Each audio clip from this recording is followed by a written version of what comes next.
This is the man who beat Muhammad Ali 3 times.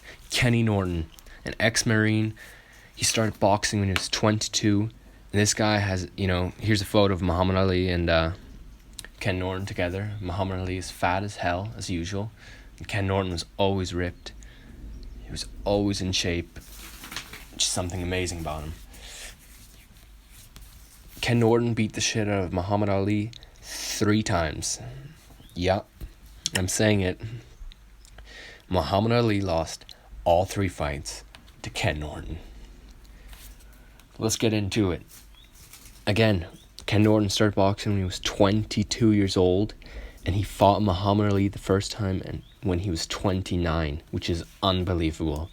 He fought the greatest of all time at 29.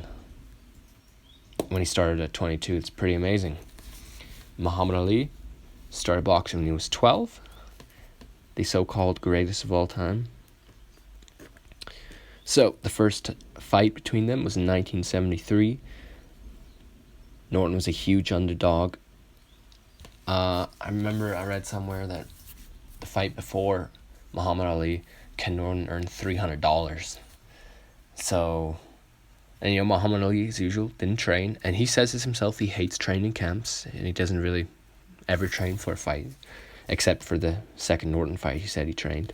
But anyways, so Norton came in, first fight at 207 pounds, crisp, lean, full of muscle. Ali came in at a fat, sluggish 221 pounds. Muhammad Ali, a good weight for Muhammad Ali was like 207, 210, no more. I mean, I say this because Muhammad Ali's style was entirely based on his movement, his speed, his reflexes. And when you're 11 or 10 pounds, it's 11 or 10 pounds extra weight. I mean, it slows you down. That makes a huge difference in movement and endurance. And Muhammad Ali's boxing ability is shit. His entire style is based on his endurance and his speed and his movement. So the first fight, Muhammad Ali got his ass handed to him. He didn't belong in that ring. Ken Norton was blocking. Ken Norton's a way better boxer. His boxing abilities and boxing IQ is way better. He's blocking and catching Muhammad Ali's jab. Ali couldn't do shit.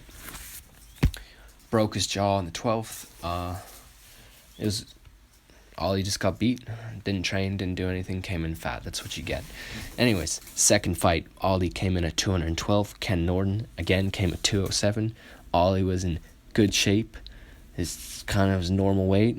I mean, he could still be leaner. I mean, you can see Ken Norton's physique. He looks way bigger, but weighs way less. Ali was still too fat. That guy needs to lose. In the 70s, he never came once, shredded, ever. Which shows Ali's laziness. I mean, he was a lazy boxer. Never trained. But the second fight was really close.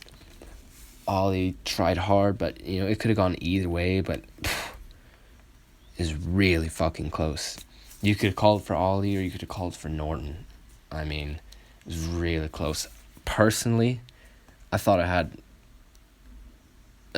it's different every time I look at it. Sometimes I scored for Ali, sometimes Norton.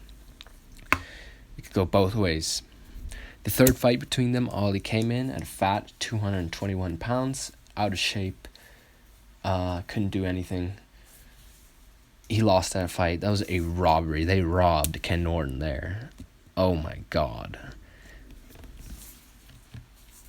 So Ken Norton for sure won 2 out of 3 fights. And you could call the second one for him too. He beat Ali. That's the only man who Ali was not able to beat. I thought Joe Frazier lost 3 times to Ali. But Ken Norton, Ali was never able to figure him out. I think it would have made a difference if Ali came in at, actually trained for his fights and came in shape. But, and you hear even other, you can go look at the interview with George Foreman himself. He says that George says that he thinks that Ken Norton won all 3 fights. Larry Holmes says this too, and Ali's overrated. Norton beat the shit out of Ali. 3 fights. Done.